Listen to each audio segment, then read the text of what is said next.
Everything seemed perfect until the Sarah, truth started to wait. surface. A Please, hidden just let me past, explain what a happened shocking here. betrayal, and a moment that changed everything forever.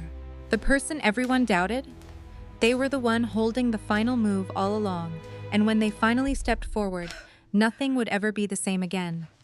But this story is more than just twists and drama. It's about self-worth, This isn't healthy resilience, for and the you or the courage to baby. stand up when the world Whatever you expects you think to I stay did, we need to down. talk about it now. Sometimes, the greatest comeback begins when you decide you've had enough. If this story kept you watching, don't forget like, share, and support the channel. Every like and share gives us the motivation to bring you even more powerful stories. Thanks for watching. And now, during her wake, with 50 guests eating sandwiches in the living room, Ellie's husband was in the guest bathroom with her best friend. She recognized those sounds. She recognized both of their voices. Her hand shook as she reached for the doorknob. A part of her mind screamed at her to turn back, to pretend she heard nothing, to return to the guests and accept their sympathy. But Ellie's feet would not go backward. They would only go forward. The door was not locked. Grant had Vivian pushed up against the counter.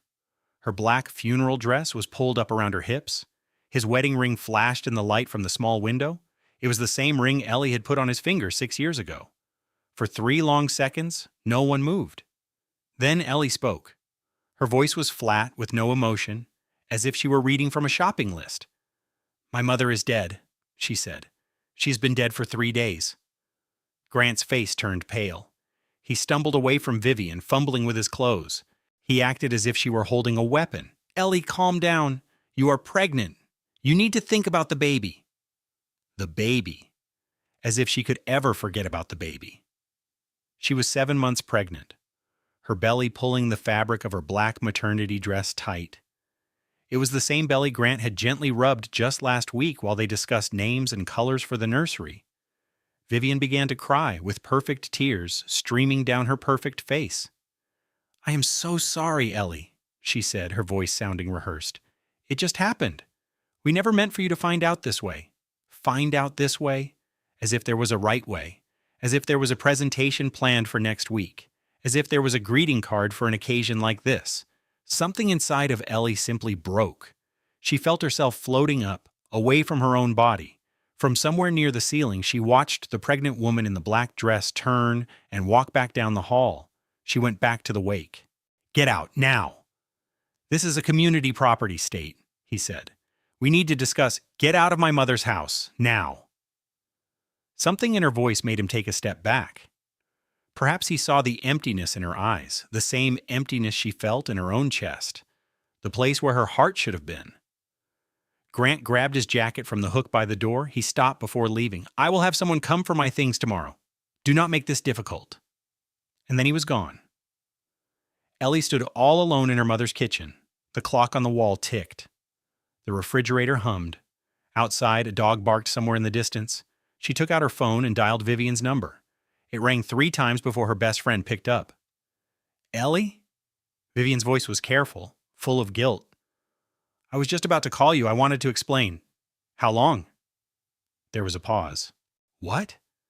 "How long have you been sleeping with my husband? How long have you been lying to my face?" Vivian sighed, a shaky breath. "Ellie, it is complicated." "How long?" Another pause. This one was even longer. 14 months. The number struck Ellie like a punch. 14 months. "It started after your birthday party, actually." Vivian kept talking. "The one I planned for you. Grant and I were putting up decorations, and one thing just led to another. The birthday party. The surprise party where Ellie had felt so cherished, so special. She had been so thankful for her amazing husband and her incredible best friend. Ellie did the math in her head. She had told everyone she was pregnant at Thanksgiving. Grant had acted so thrilled. He had lifted her up and spun her around in the living room. He had called his mother with the happy news before Ellie even had a chance to breathe. But by Thanksgiving, he had already been cheating with Vivian for 5 months. It was all a performance. The happiness on his face, the plans for the nursery, the baby names they scribbled on napkins during brunch. Every single moment was a lie. "Ellie?" Vivian's voice was quiet. Are you still on the line? Ellie ended the call without saying another word. She walked to the bathroom. A cross-stitch that Rose had made hung there in a simple frame. It read, "Home is where they love you." Rose had made it when Ellie was 10 years old. She had hung that same sign in every bathroom of every place they had ever lived. It was even there in the tiny apartment they had during the hard times when Rose worked 2 jobs just to put food on the table. Home is where they love you. Ellie's phone vibrated. It was a text message from Grant. I will have someone come for my things tomorrow. Do not make this difficult. Do not make this difficult. As if she was the one who had created this mess. As if she was the one who had asked to be betrayed. As if she was the one being unreasonable. She sat on the edge of that tub until the water turned cold. Then, she turned off the faucet and went to her old childhood bedroom.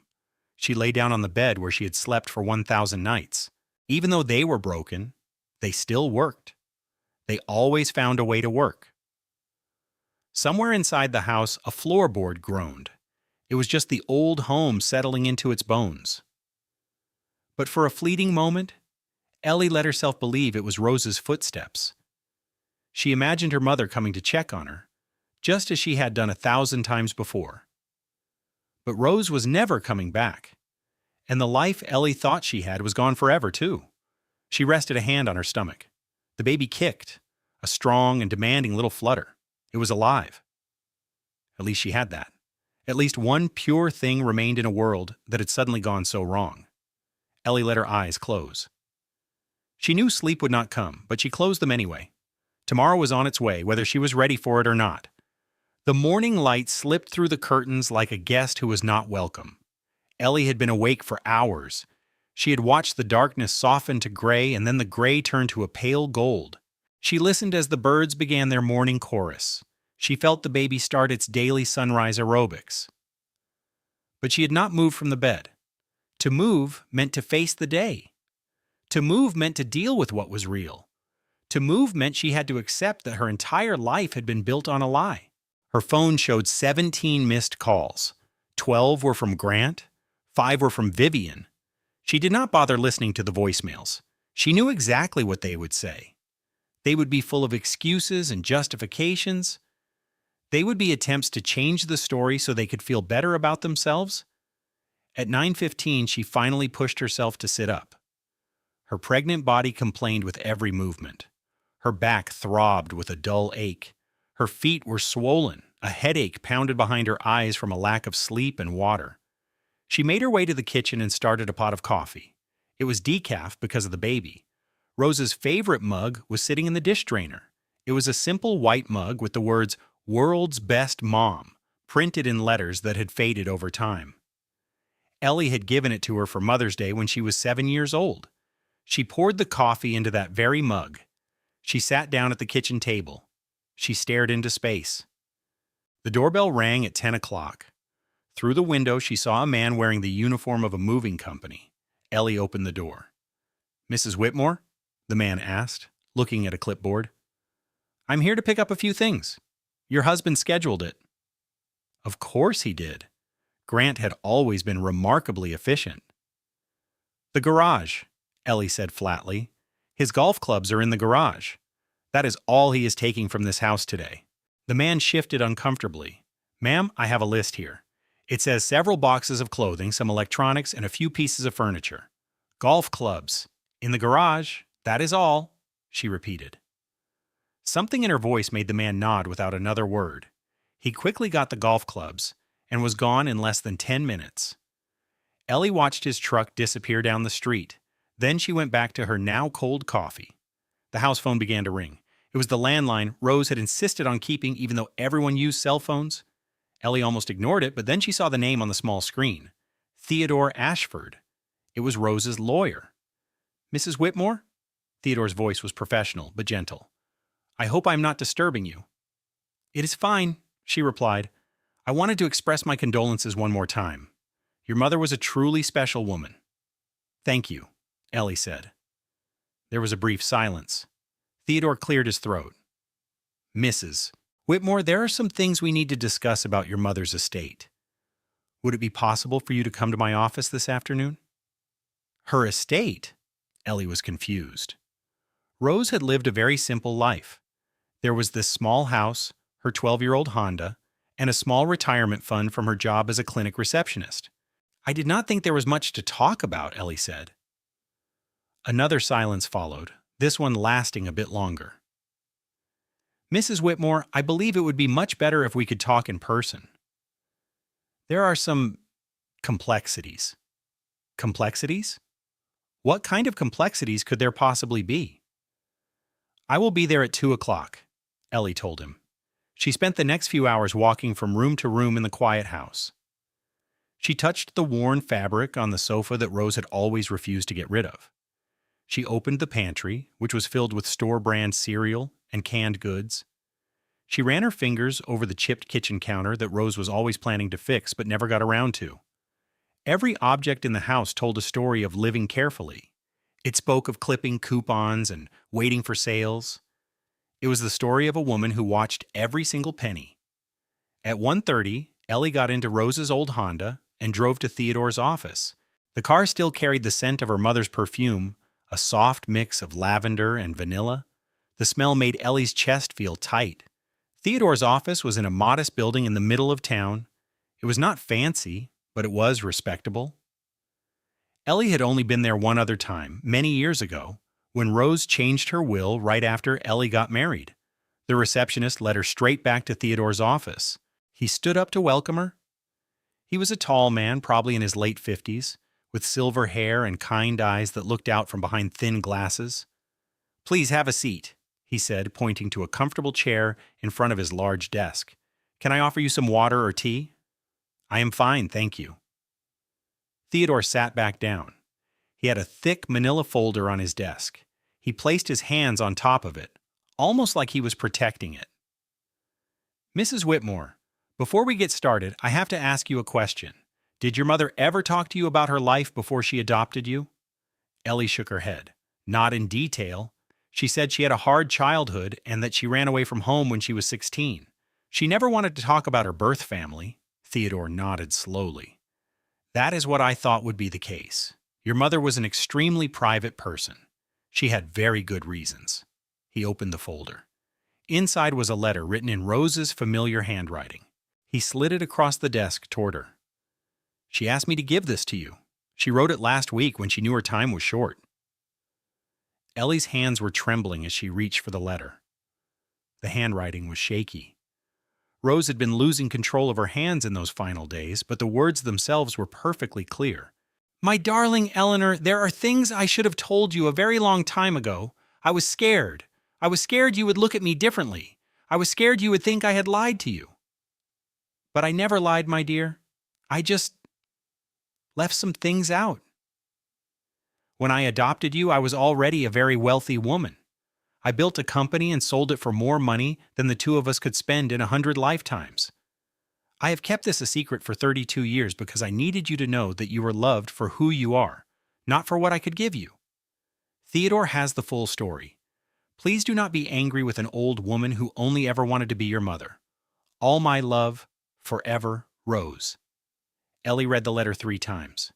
The words felt like they belonged to a different language. Wealthy beyond measure? More money than they could spend in 100 lifetimes? This was from a woman who drove a 12-year-old car and clipped coupons until her fingers were too stiff to use the scissors. I do not understand, Ellie whispered. Theodore took a slow, deep breath. Your mother, before she was your mother, started a pharmaceutical company from the ground up. She was a brilliant chemist. And she taught herself everything. She created a drug that completely changed the way we treat certain blood disorders, he finished. She sold the company when she was 35 years old, but she held on to the patents and made some very smart investments. Ellie just stared at him, unable to speak. A pharmaceutical company? It was one of the most successful new businesses in the history of Ohio. She sold it to a huge corporation. Then she spent the next 3 decades quietly growing that fortune through anonymous investments. She invested in real estate, technology, and clean energy. She owned parts of companies you would recognize in an instant. But she lived in a 3-bedroom house, Ellie said. her voice barely audible. She drove a Honda. She chose to live that way, Theodore explained. She could have bought mansions or private jets. She could have had anything she wanted, but she did not want any of those things. All she wanted was a simple, quiet life with her daughter. Ellie's head was spinning. None of this felt possible. It did not feel real. How much? She finally managed to ask. How much is the estate worth? Theodore looked her directly in the eye. His expression was completely serious. As of the market close yesterday, your mother's estate is valued at approximately $1.3 trillion. The entire room seemed to tilt sideways. Ellie grabbed the arms of the chair to steady herself. $1.3 trillion. Not million, not billion, trillion. That is not possible, she choked out. I can assure you it is very real. Your mother spent decades hiding her wealth. She used shell companies and blind trusts. She gave money anonymously to hundreds of charities, but she always kept the main part of her fortune safe. And she left every single bit of it to you. The letter fell from Ellie's numb fingers. It drifted down to the carpet like a falling leaf. Why? Ellie's voice broke. Why would she hide all of this? Theodore's face softened with sympathy. Your mother was adopted as a child. When she was young, her adoptive family found out that her birth parents had been very wealthy. They used her. They manipulated her. They tried to get their hands on inheritance money that did not belong to them. She ran away when she was 16 just to get away from them. She built her entire fortune by herself from nothing. And she made a promise that her own child would never, ever be used like that. Ellie thought about all the birthdays with homemade cakes. She remembered all the Christmases with carefully planned gifts. She recalled all the times Rose said they could not afford something, when in reality, she could have bought the entire world. It had all been for her. It was all done to make sure that Ellie would always know she was loved for herself and nothing else. There is more, Theodore said gently. But maybe we should pause for a moment. This is a lot to take in. Ellie shook her head. No, tell me everything. For the next 2 hours, Theodore explained it all. He told her about the pharmaceutical company, the patents, and the investments. He talked about the charitable foundations that Rose had secretly funded for decades. She had supported hospitals, orphanages, and shelters for women. She had created college scholarships for children in foster care. Rose had not just earned money, she had quietly changed thousands of lives and had never once asked for any credit. When Theodore was finally done, Ellie sat in complete silence. The afternoon sun had moved across his office and long shadows stretched across the walls. What happens now? She finally asked. Well, now we start the process of transferring the estate into your name. It will take some time. The will has to be filed with the probate court. Once that happens, all of this information will become public record. Public record? That meant Grant was going to find out. How long? She asked urgently. How long until it becomes public? Theodore thought for a moment. We can probably delay it for a few weeks. It might take a month, but soon the entire world would find out. Ellie thought about Grant, his insistence on a divorce, and his arrogant belief that she could never afford a lawyer. He was so sure he had all the power. He was completely clueless. Stall him, Ellie said, for as long as you can. Theodore agreed with a nod. There is something else. Your mother gave me very clear instructions. He quoted her words directly. When the wolves start to circle, you must remind Eleanor that she is far stronger than she imagines. Stronger than she knows. Rose had spoken those very words to her on her last clear day. At the time, Ellie assumed she was talking about facing death and coping with grief. But Rose knew.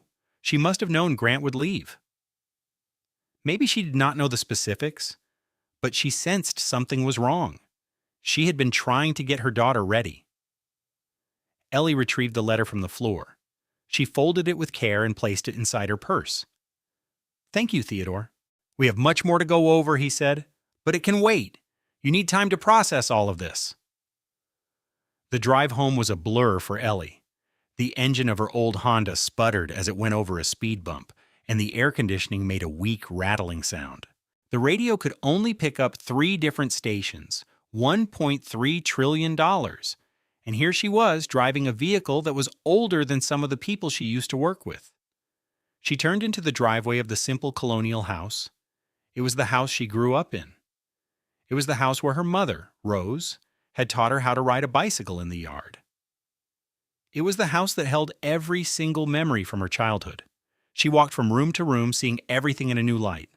The well-loved couch, the generic brand of cereal, the counter with a small chip in it. All of it was a deliberate choice. Rose had preferred a simple life. She chose realness. She chose love instead of luxury. Ellie went to open Rose's closet. Inside were plain dresses and sensible shoes. There was also one beautiful silk scarf, a brilliant emerald green folded perfectly on the highest shelf. Rose always said the scarf was a gift. From someone I loved dearly, she would say. Now, Ellie was left to wonder who gave it to her. What was the story behind this single piece of luxury in a closet full of practical items? She knew she would likely never find out. Rose had taken some secrets with her, but she had not taken the biggest one. That secret was now known at least by Ellie. She sat on Rose's bed. It was the same bed where Rose read her bedtime stories when she was a little girl. It was the same bed where Rose comforted her when thunder and lightning filled the sky, and it was the same bed where, only a week earlier, Rose had drawn her last breath. They discarded me, both Grant and Vivian. They threw me out like I was trash. Let them believe I have nothing. Let them enjoy their little victory. For the first moment since she discovered Grant and Vivian together, Ellie felt a new emotion rising above the emptiness. It was a tiny spark. It was not quite hope, but something colder and much tougher. It was pure determination. She knew she would get through this. She would do more than just get through it. She would come out of it stronger than she had ever been. Rose had provided her with all the resources she needed. Now it was up to her to figure out how to use them. 3 days went by, and each one felt like an eternity. Ellie used that time to read. Theodore had delivered boxes filled with paperwork. There were financial statements, investment portfolios, company records, and reports from charitable foundations. It was the written history of Rose's hidden life. The more Ellie discovered, the more astounded she became. Her mother did not just accumulate wealth. She did it with strategy, with ethics, and with incredible skill. She put money into companies that created life-saving drugs. She provided funding for research into clean energy sources. She purchased apartment complexes and purposefully kept the rent low so that working families could afford to live there. Everything Rose was involved with, she aimed to improve. She did not do it for fame or for tax benefits. She did it simply because it was the right thing to do. And she managed all of this while using coupons at the grocery store and driving a 12-year-old Honda. Ellie finally understood. Rose was not being cheap. She was living by her principles. She was convinced that money was a tool for doing good, not something to be squandered on lavish things. She had wanted to teach her daughter those same values. That meant no elite private schools, no extravagant vacations, and no designer labels. There was only love, important life lessons, and freshly baked apple pie on Sunday afternoons. On the 4th day, Ellie's phone buzzed. Grant's name flashed on the display. She nearly ignored the call, but a sudden impulse made her press the answer button. "Ellie," he began, his tone carefully neutral, "we have to discuss the house." "What about it?" "It is marital property," he stated. "We have to figure out what our plan is for it." "It is my mother's house. She willed it to me." "You and I are still married. That legally makes it community property. At least, that is what my attorney tells me." "Your attorney?" Ellie interrupted him. "You have already retained a lawyer?" "His name is Victor Crawford. He is known as one of the very best divorce attorneys in the entire state. He will ensure that everything is divided between us fairly." Victor Crawford. Ellie recognized that name. He had a reputation for using aggressive strategies, for finding any dirt he could, and for completely ruining the opposing side. "I see," was all Ellie said. "I am trying to handle this reasonably, Ellie. I really do not want things to become hostile. But if you insist on making this difficult, I am not the one being difficult. I am simply protecting what belongs to me." Grant let out a laugh, but it held no warmth. "What belongs to you, Ellie?" You do not have a job. You were let go 3 months ago, if you recall. You have no income, no savings, and absolutely no way to hire an attorney. The sensible choice here is to take my offer and get on with your life. The sensible choice in Grant's world was always the choice that benefited him the most. What offer? Ellie asked. I get to keep the house we shared. You can have your mother's house. We will have 50-50 custody of the children. I will not even ask for alimony, though I probably could, considering your lack of employment. How very generous of you. I'm just trying to be fair. Fair.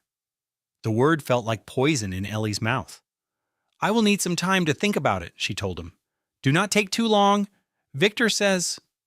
Ellie hung up the phone. She sat there in her mother's kitchen, surrounded by papers detailing an estate worth $1.3 trillion. And she started to laugh. It was not a joyful laugh. It was a bitter one. Grant believed she was destitute. He believed she was weak. He believed he could intimidate her into giving up. He had absolutely no idea who he was up against. She called Theodore. I need the most powerful divorce attorney in Ohio, she stated. I need someone who can challenge Victor Crawford and win. I know just the person to recommend, he replied. Diane Prescott. She is a legend. She's also quite intimidating, and she never loses. Please schedule a meeting. Later that afternoon, Ellie did something she had been putting off. She drove back to the house she once shared with Grant. She had to get her clothes and some personal documents. She also needed to see with her own eyes what was left of the life she thought she had. Grant's car was parked in the driveway. So was another car, a polished white Mercedes that Ellie knew right away. It was Vivian's car. For a brief second, Ellie thought about just turning around and leaving. But then she remembered this was still her house as well. This was her house, so she had every right to be here. She entered right through the front door without even bothering to knock. In the living room, she found Grant and Vivian. They were packing boxes and sharing a laugh. Vivian was holding a sweater, one of Ellie's. It was the pale blue cashmere her mother Rose had given her 2 Christmases ago. She will not be needing this, Vivian announced. It is way too small for a pregnant woman. A deep, icy stillness took over Ellie. Put that down, she commanded. Grant and Vivian jumped, spinning around to face her. For just a second, they looked like guilty teenagers caught by a parent. Their faces showed fear and a need to defend themselves. Then Grant's expression hardened. Ellie, we did not expect you. Obviously, Ellie replied. We are just sorting through our things, he explained, trying to figure out what belongs to me and what belongs to you. That sweater is mine, Ellie repeated. Put it down. Vivian dropped the sweater as if it had suddenly become red hot. She quickly moved to stand behind Grant. Ellie, please be reasonable, Grant pleaded. We are all adults. We can handle this in a civilized way. Civilized. He dared to ask for civility after everything he had done, after everything they had both done. I want both of you out of this house, Ellie stated, her voice perfectly calm and flat. You have 1 hour. With no emotion, she said, take only what is yours, your clothes, your golf clubs, and your signed baseballs. Do not take any gifts from me or my family. Leave everything that belongs to both of us. My lawyer will contact you about everything else. Grant's face turned red. Your lawyer, Ellie? You do not have a lawyer. You are unemployed. You have no money left. The unspoken word hung between them. Broke. Ellie had lost her job 3 months ago because of budget cuts. She had been searching for a new one, but her mother Rose's illness took up all her time. Grant believed he understood her desperate situation. He thought he had all the control. A small smile almost formed on Ellie's face. 1 hour, she said, and do not come back unless you have a court order. She turned and walked out. She could hear Grant sputtering behind her and Vivian whispering. But she never looked back. She drove to a coffee shop nearby and ordered a simple coffee. She sat and watched the clock on her phone. After exactly 1 hour, she drove back. Grant's car was gone. So was Vivian's expensive car. They had taken a few boxes, but they left behind more than they took. Good. Ellie packed a suitcase with her own things. She collected important papers from the file cabinet. In the jewelry box, she found the pearls that belonged to her grandmother and put them on. Then she walked out and did not look back. That night, sitting alone in her mother's house, Ellie let the memories come.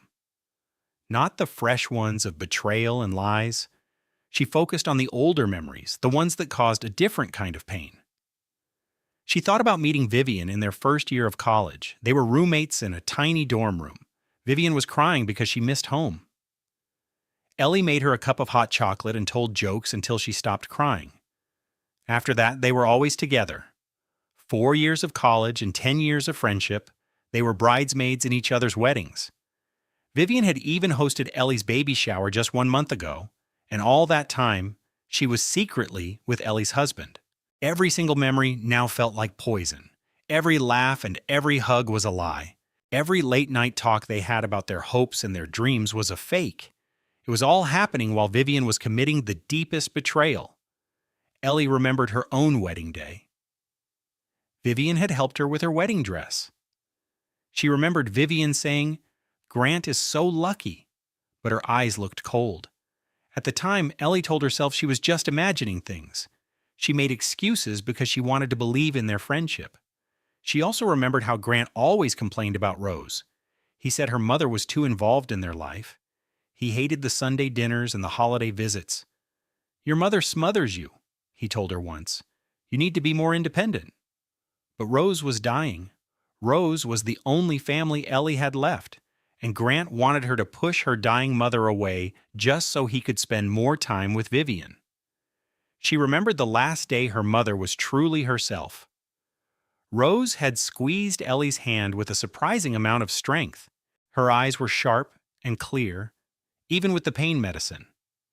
"You are much stronger than you think," Rose had said. "Remember that when the wolves come for you." At the time, Ellie thought her mother was talking about death. She thought it was about the pain of losing a parent. But Rose had seen something more. Maybe she noticed the way Grant would look at Vivian. Maybe she overheard a secret phone call. Or maybe she just recognized the feeling of betrayal from her own past. Whatever the reason, Rose tried to get her daughter ready. She gave her the tools she would need to defend herself. She trusted that Ellie would be strong enough to use them. Ellie was now sitting in Rose's favorite armchair. It was the chair where her mother had read over 1,000 books. It was the chair where she would fall asleep watching old movies on Sunday nights. It was the chair where she spent her last weeks before going to the hospital. The chair still smelled of lavender and vanilla. Now every memory was a question. The birthday parties at the kitchen table, the trips to the grocery store where Rose would compare prices for 20 minutes, the coupon clipping that seemed so boring when she was a child. All of it was real, but it was not the whole story. It was like looking at the calm surface of a lake, not knowing that there was an entire ocean hidden underneath. Who was the woman she had called her mother? She was not just a receptionist working 2 jobs. She was not just a careful planner who watched every dollar. She was a brilliant chemist who had built an entire company. She was a secret donor who had helped thousands of people. She was a smart investor who turned a small amount of money into a huge fortune. Rose was all of these things. But she hid that part of herself so that Ellie could grow up with a normal life. The size of that sacrifice was breathtaking. Ellie looked at her phone and saw a text from Grant. "I will send someone to pick up my things tomorrow. Do not make this hard." She started to type a reply, then deleted it. She tried again and deleted that one too. In the end, she put the phone down. She would not reply. Let him wait. Let him worry. Let him believe she was broken and weak. Because when the wolves circle, the one who survives is the one they never saw as a threat. 2 weeks went by. Ellie spent that time reading papers and meeting lawyers. She was slowly learning about the secret empire she never knew her mother had. Diane Prescott's office was on the top floor of a downtown skyscraper. The waiting room was modern and expensive. A receptionist offered Ellie sparkling water in a fancy glass. Diane was a small woman in her mid-50s. She had silver hair and the sharp eyes of a hawk. Her handshake was surprisingly strong. "Theodore told me about your case," Diane said. "He told me everything, even the private details. And I must tell you, Mrs. Whitmore, this will be the most fascinating divorce case I have worked on in 30 years. They sat in her large office with a view of the whole city. Her desk was perfectly organized. "Tell me everything," Diane said. from the very beginning. For 2 hours, Ellie told her story. She talked about Grant and Vivian. She described the funeral, the shocking discovery, and the painful betrayal. She explained her mother Rose's secret wealth and the letter that had changed her whole life. Diane listened quietly, taking notes on a pad of paper. When Ellie was finally done, Diane put her pen down. "Your husband has already made a few big mistakes," she said. "He hired Victor Crawford. Victor is known for being aggressive, but he is also careless.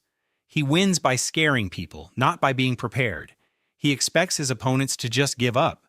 Grant told me Victor was one of the best lawyers in the state," Ellie said. "Victor is one of the most expensive lawyers in the state," Diane replied with a small smile. "That is not the same thing. I have beaten him in court 4 times. He has only beaten me 1 time, and that was because my client lied to me. I trust you will not lie to me." "I will not," Ellie said. "I know," Diane said. "Theodore made that very clear. Now this is what is going to happen. Grant thinks you are broke and helpless. He is going to try to scare you into a quick settlement. He will file motions saying you were a bad wife and a bad partner. He will do anything to make himself look like the victim." "That is ridiculous," Ellie said. "Of course it is," Diane agreed. "But it is also very predictable, and opponents who are predictable are very easy to defeat." Diane slid a document across her desk. "This is what Victor filed yesterday. He is claiming that your mother's house is shared property because you did not own it before the marriage. He is also asking that you pay for Grant's legal fees because you chose to be unemployed." "My mother was dying," Ellie said. "I left my job so I could take care of her." "I know," Diane said, "and we will use that as evidence. But here's where it gets interesting." Diane slid a second document over. "This is a statement from Vivian Caldwell, and it supports Grant's claims." Ellie felt her heart sink. "What does it say?" "Vivian claims you were emotionally unstable during your marriage," Diane explained. "She says you accused Grant of cheating many times for no reason. She says you were paranoid and controlling. She also says you ignored your husband because you only cared about what your mother thought." "None of that is true," Ellie said. "I know," Diane said. "But Vivian has known you for 15 years. She knows what you worry about. She knows your fears. And now, she is using all of it against you." Ellie read Vivian's statement. It was 12 pages long, 12 pages filled with lies, half-truths, and memories that had been twisted to sound ugly. Vivian had turned their friendship into a weapon. Every secret Ellie had ever shared was now being used as proof that she was unstable. "This is a personal attack," Ellie said. "Yes, it is," Diane said, her hawk-like eyes shining, "and that means we can investigate it. We can look into every date, every conversation, and every single time she claims you were paranoid," Diane continued. "And when we prove that she is lying in court, she will be in big trouble. Lying under oath is a very serious crime." Diane leaned back in her chair. "So here is my plan. We will let Grant and Victor think that they are winning. We will not tell them about your mother's fortune until the very last minute. We will collect proof of every lie and every manipulation. Then we will reveal everything all at once. It will be like a trap, an avalanche. They will have no idea what hit them." Diane stood up. "In the meantime, you need to act like nothing has changed. Keep living in your mother's house. Do not buy anything expensive, and do not contact Grant or Vivian. All communication goes through me." Ellie nodded. She finally understood. This was a battle being fought on many different levels. And for the first time since she found Grant with Vivian, she felt like she was on the side that was going to win. That night, her phone rang. It was Grant's mother, Lorraine. Ellie thought about not answering, but she knew Lorraine would just call again. It was better to just get it over with. "Eleanor, my dear," Lorraine said. Lorraine's voice was like velvet covering a blade of steel. "I am so happy I was able to reach you. I can only imagine what a challenging time this must be for you." "What is it you want, Lorraine?" "I just wanted to speak with you. From one mother to another." "Well, a mother to an almost mother," she said with a little chuckle. "I am aware that Grant has acted poorly. Men can be such weak beings at times, but we cannot allow our feelings to interfere with our better judgment." Ellie remained silent. "Grant has a right to be happy," Lorraine went on. "And to be honest, dear, you two were never a perfect match. You came from different worlds with different life goals. Maybe this is for the best for all of us, including the baby. Including the baby. Children require a stable home environment, Eleanor. Your recent actions have been somewhat alarming. The unpredictable choices, the unwillingness to talk. I'm concerned about the kind of home you would be able to offer. And there it was. The threat hidden beneath the sweet talk. Lorraine was preparing her case for a custody fight. Thank you for your concern, Ellie replied. I will definitely keep it in mind. I certainly hope you will, dear. I really do. Grant is prepared to be quite generous, but if you decide to drag this through the court system, she sighed dramatically. Well, the courts can be so erratic, and lawyers have a way of digging up all sorts of unpleasant things. Ellie let the call end without saying a word. She remained seated as the evening shadows filled her mother's living room. The list of her enemies was growing. Grant, Victor, Vivian, Lorraine. They were all circling her, convinced she was fragile. They had no idea what she was about to do. The following morning, Theodore called her. He said there was something she needed to understand about Grant's law firm. When Ellie asked what, he explained that they had been trying to find her mother's assets for many years. The firm represented clients who had lost legal battles over patents with Rose's former pharmaceutical company. They had always believed the Bellingham fortune was much bigger than it seemed. A chill went through Ellie. She asked if Grant's firm, not Grant himself, had been investigating her mother. Theodore confirmed it was the firm. He warned that once the will was made public, they would see everything. They would discover that their own employee had married the woman who would inherit the very estate they had hunted for a decade. Ellie realized it could not be a coincidence. Theodore agreed it was highly unlikely. Her mind spun. Did Grant know about Rose's wealth? Was their entire marriage a scheme to get his hands on a hidden fortune? Could their whole relationship have been built on a guess that never proved true? Ellie told Theodore she needed time to process everything. He understood, but reminded her that they could not postpone filing the will for much longer. He estimated they had about 3 more weeks before it became public information. 3 weeks. That was all the time she had to get ready. 3 weeks to prepare her defense. 3 weeks until the world discovered the truth about Rose Bellingham and the woman her daughter was about to become. The days became shorter as September gave way to October. In her mother's backyard, the leaves on the old maple tree turned brilliant shades of gold and red before fluttering down like old memories. Ellie was now 8 months pregnant. The baby inside her was in constant motion, its kicks feeling strong and determined, as if it were eager to join a world that was completely unaware of its arrival. Theodore began sending over documents. There were thousands of pages that outlined Rose's business history, her investment plans, patent details, and company structures so complicated they made Ellie's head swim. But she read every single line, every footnote, and every section. If she was going to take over an empire, she had to know how it was built. In the middle of all this, Diane would call with new information. Grant's lawyers had submitted 3 new motions, and each one was more hostile than the one before. They demanded the house, they demanded the car, and they demanded that Ellie submit to a psychological examination. Diane explained their strategy was to create a history of instability. If they could persuade a judge that she was mentally unwell, they would have a strong case for getting full custody of the baby.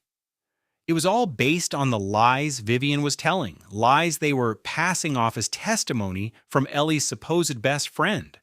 This was exactly why they needed people who could tell a different story. Ellie confessed that most of her friends were also friends with Grant or Vivian. There had to be someone, Diane insisted, a person from work or a neighbor who could speak about her true character. Ellie thought about it. So much of her life had been filtered through Grant and Vivian. Their toxic friendship had taken up so much space that she had let other relationships fade.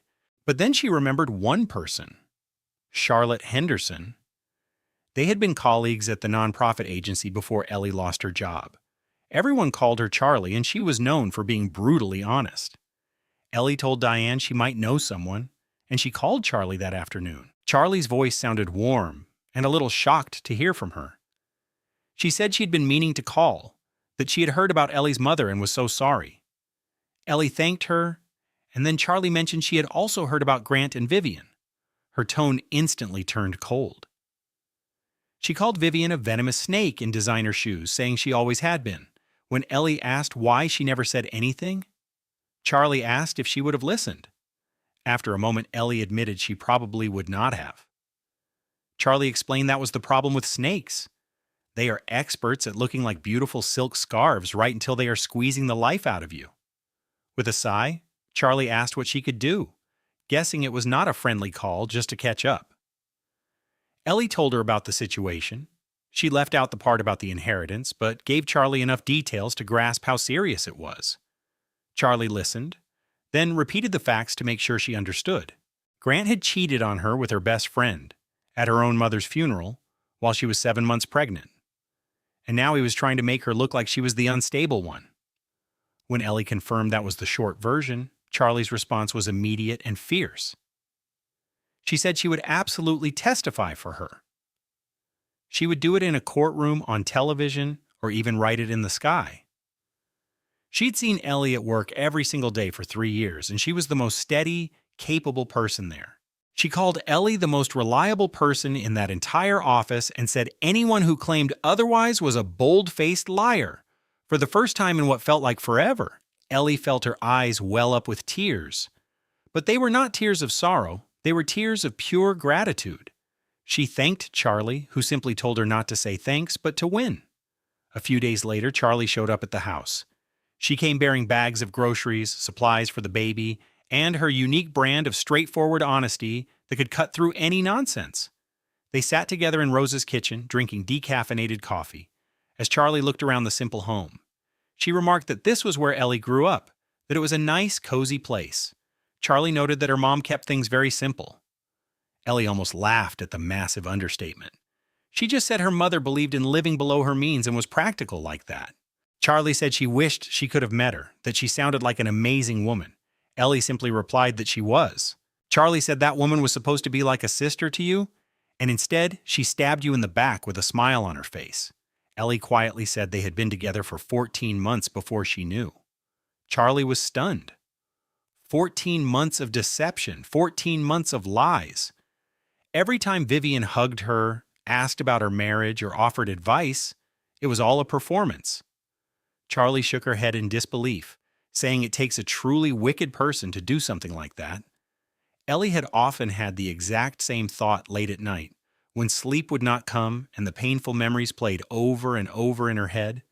She admitted that she trusted Vivian more than almost anyone else in the world, and that was what made the betrayal hurt so deeply. Charlie reached her hand across the table and gave Ellie's a firm squeeze. She told her she was going to get through this.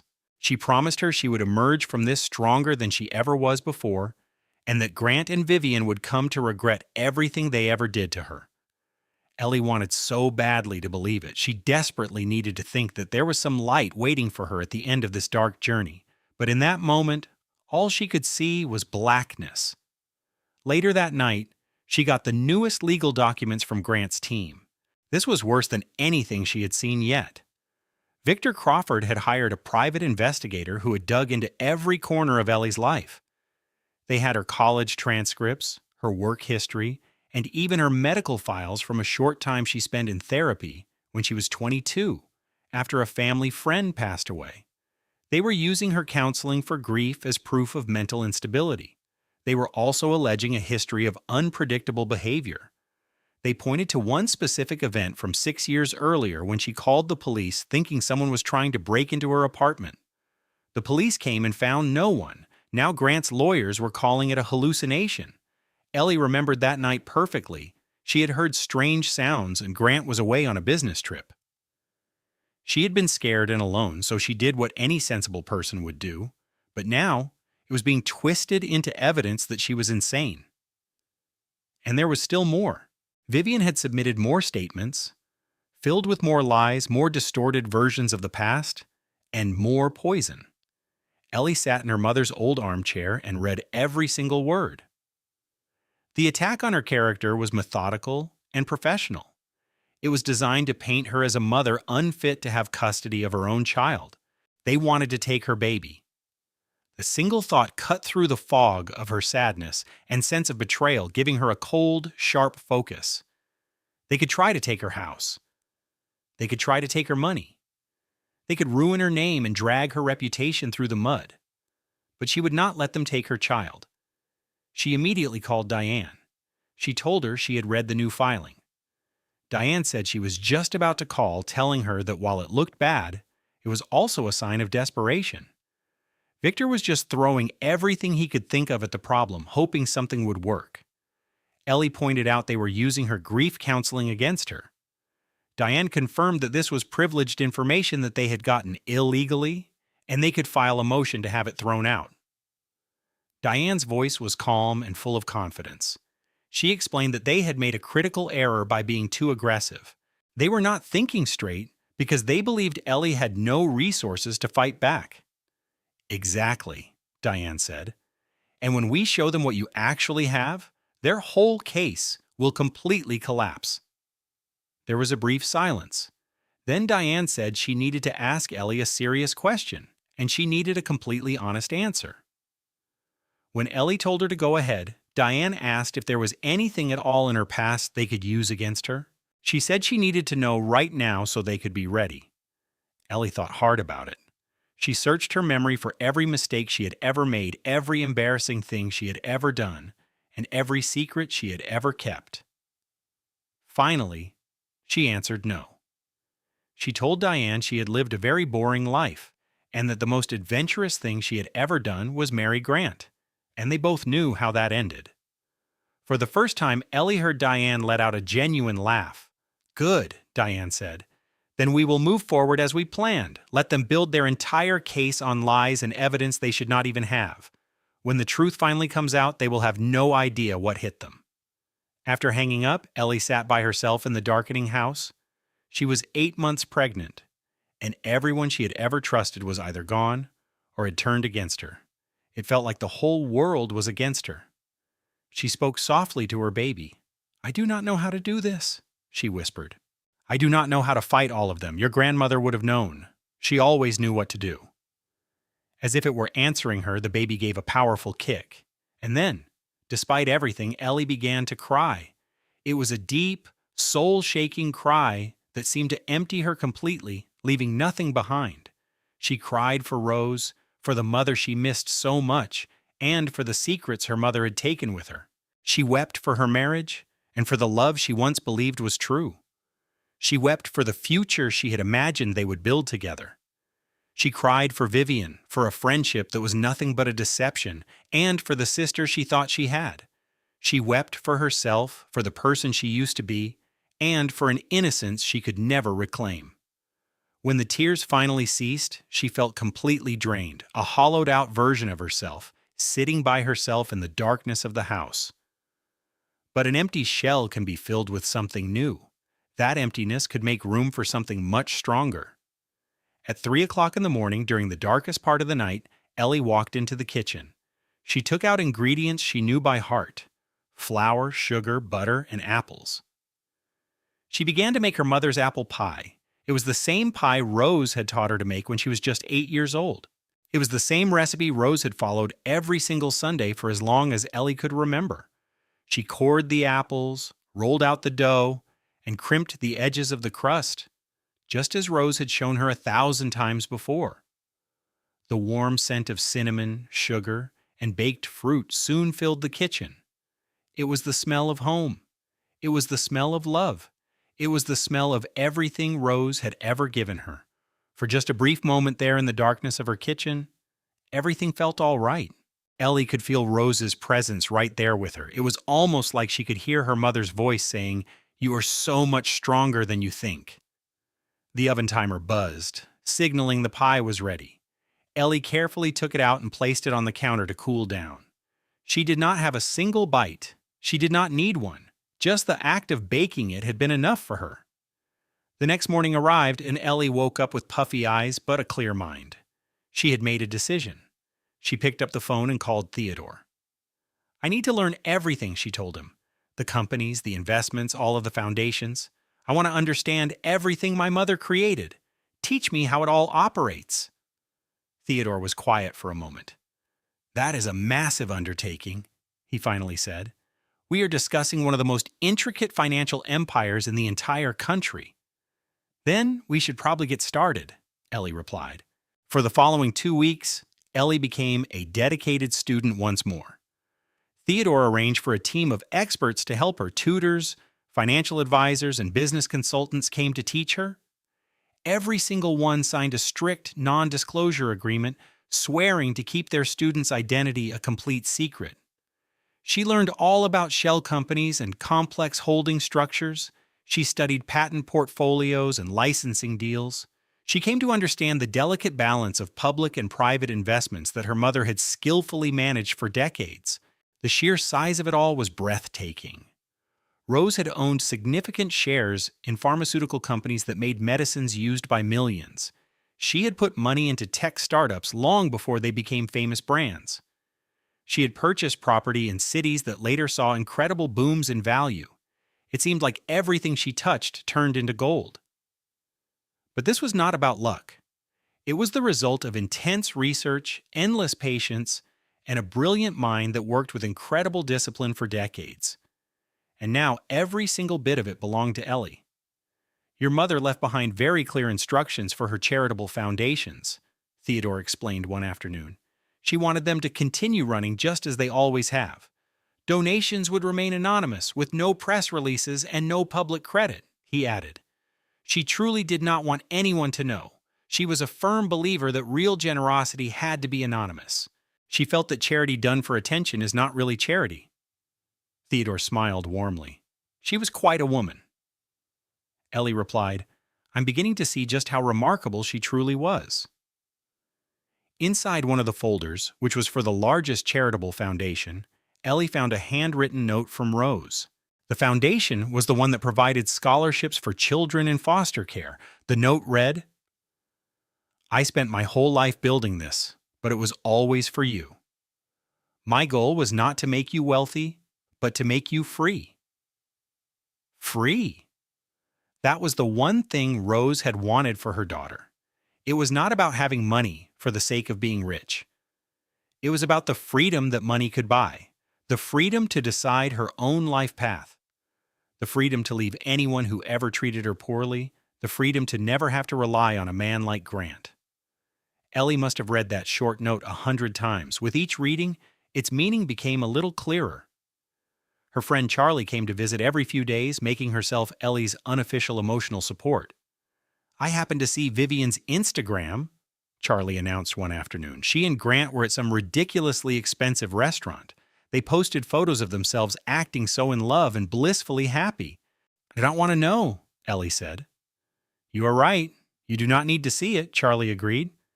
I just had to tell you that the comments section is absolutely brutal. People are not buying their little act for a second. The word is out. You know how these social circles are? Half the city knows he cheated on his pregnant wife with her best friend right after her mother's funeral. Charlie grinned. He is definitely not winning any popularity awards. I can promise you that. It was only a small piece of comfort, but at that point, Ellie was grateful for any comfort she could find. So how are you holding up? Charlie asked. And I want the real answer, not the one you tell everybody else. Ellie thought about the question for a moment. I am exhausted, she admitted. I am scared and I am angry. But at the same time, I'm also incredibly determined. Does any of that make sense? It makes perfect sense, Charlie said with a nod. You are finding your backbone. Some people go through life and never do. They just let things knock them over and they stay down. But you are getting back up. I do not really have a choice, Ellie said. I have a baby I need to think about. You always have a choice, Charlie corrected her. You could have fallen apart. You could have just taken Grant's settlement offer and disappeared, but you refused to do that. Charlie's eyes grew serious. That is a sign of strength, Ellie, real strength, the kind that comes from deep inside you. Ellie placed a hand on her stomach. The baby was very active that day, moving around constantly. I'm going to name her Rose, Ellie announced. Charlie's face lit up with a smile. After your mom. She was the strongest person I have ever known. I want my daughter to have a little piece of that strength with her. Rose Whitmore, Charlie said, testing the name out loud. I love it. It sounds like a person who does not take nonsense from anyone. That is exactly the point, Ellie replied. 2 days after that conversation, something completely unexpected occurred. Ellie got a letter. It was not an email, but an actual physical letter, handwritten, on beautiful, expensive paper. The return address showed a name she had never seen before, Bennett Holloway. The letter itself was short. It said, Dear Mrs. Whitmore, You do not know me, but I knew your mother quite well. There are some things you ought to know about her business dealings. These are things that could impact your current circumstances. I would very much like to meet with you, if you are open to it. I am confident that I can be of help. Respectfully, Bennett Holloway. Ellie immediately took the letter to Theodore. Bennett Holloway? Theodore repeated slowly. I recognize that name. He was your mother's business partner a long time ago in the very beginning. They went their separate ways about 20 years ago. Why did they stop working together? Ellie asked. Your mother never shared the details with me, Theodore admitted. She only ever said that Bennett had made a serious mistake and that she could no longer work with him because of it. Should I meet him? Ellie wondered. Theodore thought for a moment. Your mother trusted him at one point, he reasoned. And if he truly knows something about her business that could be helpful to you, it might be a good idea to at least hear what he has to say. Ellie decided to go. She sent a response back, suggesting they meet at a coffee shop in the downtown area. It was a public space, a neutral location. Bennett Holloway was a man in his early 40s. He had streaks of gray in his hair and a tired look in his eyes. His clothes were nice, but not flashy. He ordered a simple black coffee and politely waited for Ellie to take a seat before he started to talk. Thank you for agreeing to meet with me, he began. I honestly was not sure if you would. I am curious about what you wanted to tell me, Ellie replied. Bennett gave a slight nod. That is fair. I will get straight to the point. He paused and took a deep breath. Your mother saved my life, and after she did that, I betrayed her trust. Ellie remained silent, waiting for him to continue. 20 years ago, I had a serious problem with alcohol and gambling, he confessed. I was on the verge of losing absolutely everything. Your mother discovered what was happening, but instead of just cutting me off, she paid off all my debts. She sent me to a treatment center. She gave me a second chance at life. That sounds just like her, Ellie said quietly. It was exactly her, Bennett agreed, his eyes becoming watery. And how did I thank her for her kindness? I almost sold information about her identity to a journalist to pay off new gambling debts I had accumulated after a relapse. She found out just before it happened, and she put a stop to it. What did she do? Ellie asked. He looked at her and said, She paid the debts, again. He made sure the journalist lost all interest, and after that he never talked to me again. A crack appeared in Bennett's voice. I have spent the last 20 years of my life trying to deserve the second chance she offered me. I never had the chance to say I was sorry. She passed away before I could ever tell her how much I regretted what I did. This new information settled over Ellie. It matched everything she understood about Rose. Her quiet way of giving, her readiness to help people who had wronged her. It was the mix of inner strength and kindness that was part of everything she did. Why are you telling me all of this now? Because I have information that can help you. Information about your mother's company. Information about the people who have been trying to get her money for a very long time. Ellie was suddenly paying very close attention. What people? Grant's law firm, Crawford and Associates. They have hired investigators to find your mother's money for more than 10 years. They work for clients who lost patent lawsuits against your mother's former company. Theodore mentioned that to me. Did Theodore also tell you that Grant was put on the Bellingham case 3 years before you two ever met? The air in the coffee shop suddenly felt ice cold. No, Ellie replied slowly. He did not tell me that. Grant was not assigned to your mother's case directly, but he handled things related to it. He was aware of a secret fortune tied to the Bellingham family name. Bennett leaned in closer. I cannot prove that he went after you on purpose, but the timing makes me very suspicious. Ellie's thoughts were racing. She had first met Grant at a charity event. He was the one who came up to her. He had been so charming, so focused, and seemed to find everything about her fascinating.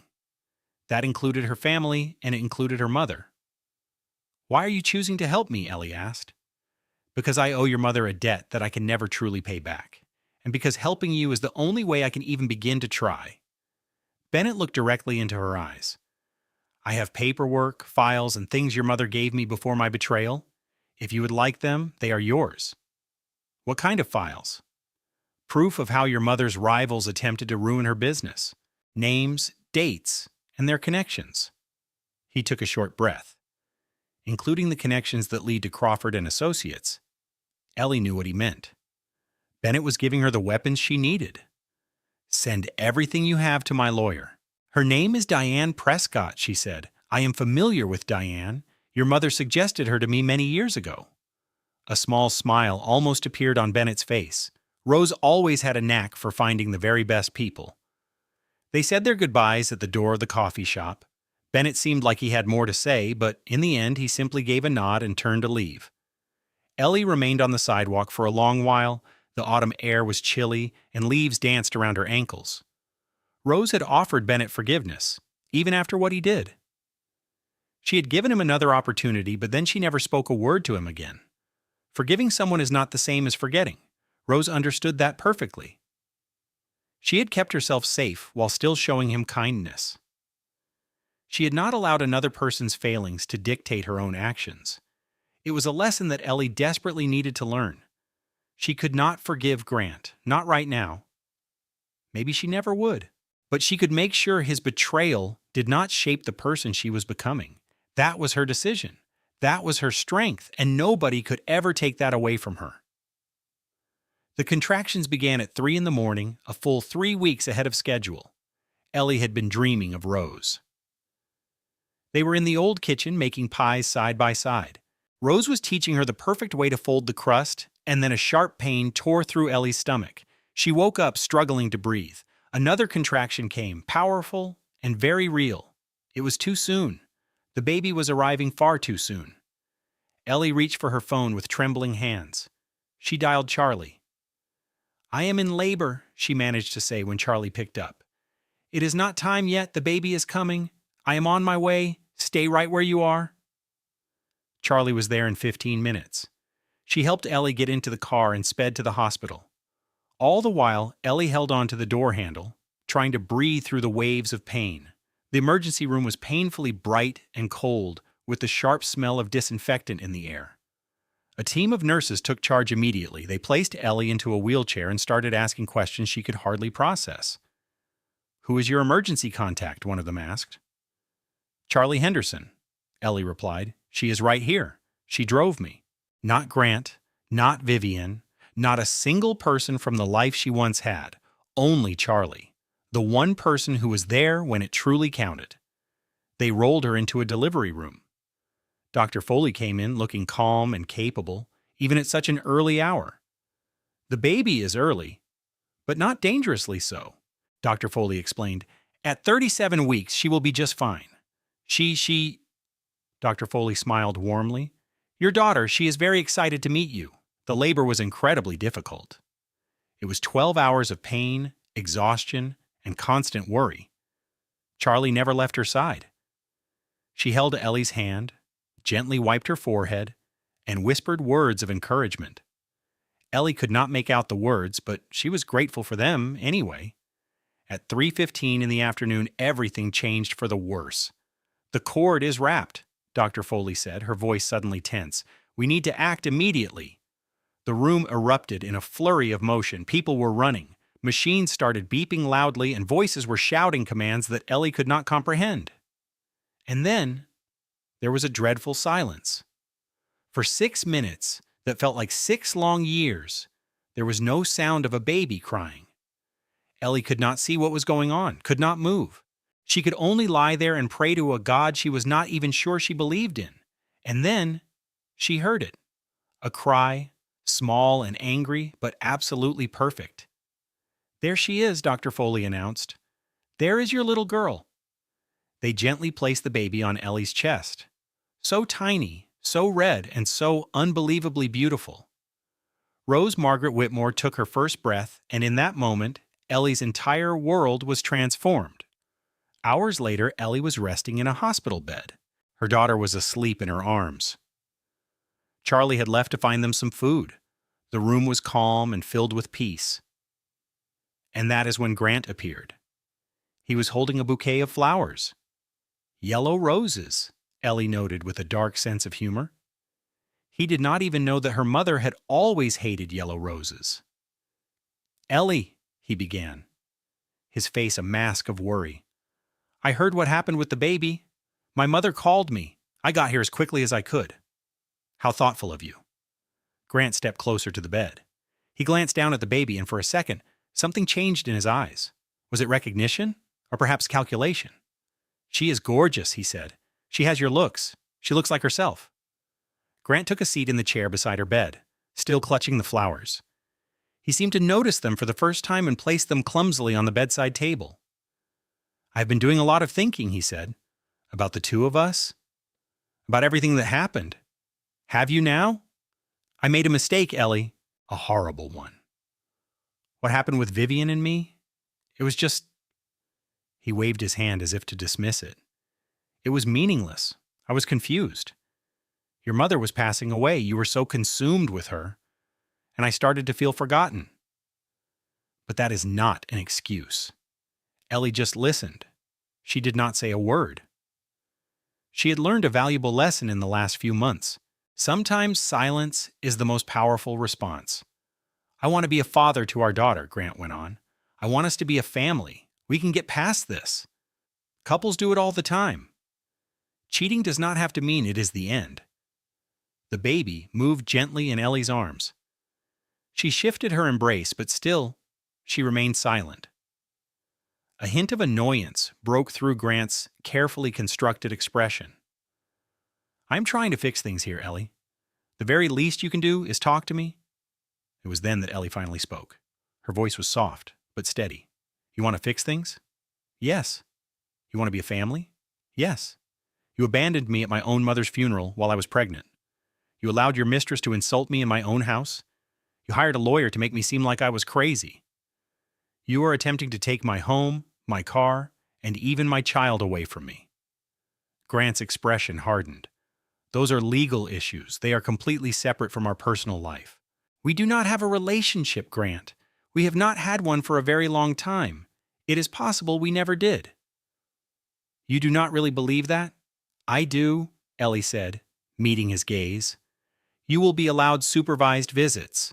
My lawyer will mail you the necessary documents. Ellie, please. Her name is Rose. And I think you should leave now." Grant just stared at her for a moment. Ellie thought he might protest or shout or create a scene that would make security come and escort him out. But Grant was, above all else, a man who planned his every move. He knew when a situation was lost. He had shown up expecting to find a weak, vulnerable new mother he could easily control. Instead, he found a woman he did not even know. Fine. He walked out without saying anything else. The yellow roses were left behind on the table. Ellie later asked a nurse to please throw them out. Charlie came back with sandwiches and a look that said she understood everything. "Was that Grant I just saw down the hall?" "It was. What did he want?" "He wanted to play house," Ellie said, looking down at her sleeping baby. "I told him no." Charlie sat down and offered Ellie a sandwich. "Good for you." They ate their meal in a comfortable quiet. The baby slept on, and the monitors beeped a steady rhythm. Outside the window, the sun was going down in a blaze of orange, pink, and gold. Ellie spoke softly, almost as if talking to herself. "I do not need him. I never really needed him. I only thought that I did." Charlie just nodded, choosing not to reply. Some truths are just too important to be interrupted. That night, alone with her little girl, Ellie whispered to her newborn daughter, "Your grandmother would have loved you so much. She would have spoiled you rotten, taught you how to bake, and told you that family is not about blood, but about choice." The baby's tiny hand gripped Ellie's finger, so small and perfect. "I choose you," Ellie said softly. "Every single day for the rest of my life, I will choose you." 6 weeks after giving birth, the will was set to be filed. Ellie sat in Theodore's office with baby Rose sleeping in a carrier next to her. The legal documents covered the polished desk. This was the moment everything would change. Once this goes on public record, nothing will be the same, Theodore warned. The media will know, Grant will know, the world will discover who Rose Bellingham truly was. I understand, Ellie replied. Are you prepared for that? Ellie reflected on the past few months. She thought of the stinging betrayal, the crushing grief, the constant fear. Then she remembered the slow change from a helpless victim into someone much stronger. I am ready. Theodore filed the will that same afternoon. The news broke 2 days later. It started small with a single post by a financial blogger. Then a local newspaper reporter noticed. Before long, a national news outlet picked up the story. By the end of that week, Rose Bellingham was headline news. The secret life of a philanthropist revealed. Mystery woman behind medical breakthroughs was a simple Ohio grandmother. The most private fortune in America. How one woman hid $1 trillion. The stories celebrated Rose, her incredible intellect, her quiet generosity, and her choice to live a simple life despite being wealthier than most nations. But the articles also mentioned Ellie. They told the story of the daughter, the heir, the pregnant wife whose husband had abandoned her for her best friend. That part of the tale spread like wildfire. Cheating husband discovers wife he abandoned is heir to trillion-dollar fortune. Best friend's betrayal backfires spectacularly. The woman they cast aside is now the richest person in Ohio. From funeral affair to massive fortune, the divorce that will cost him everything. Ellie's phone began to ring nonstop.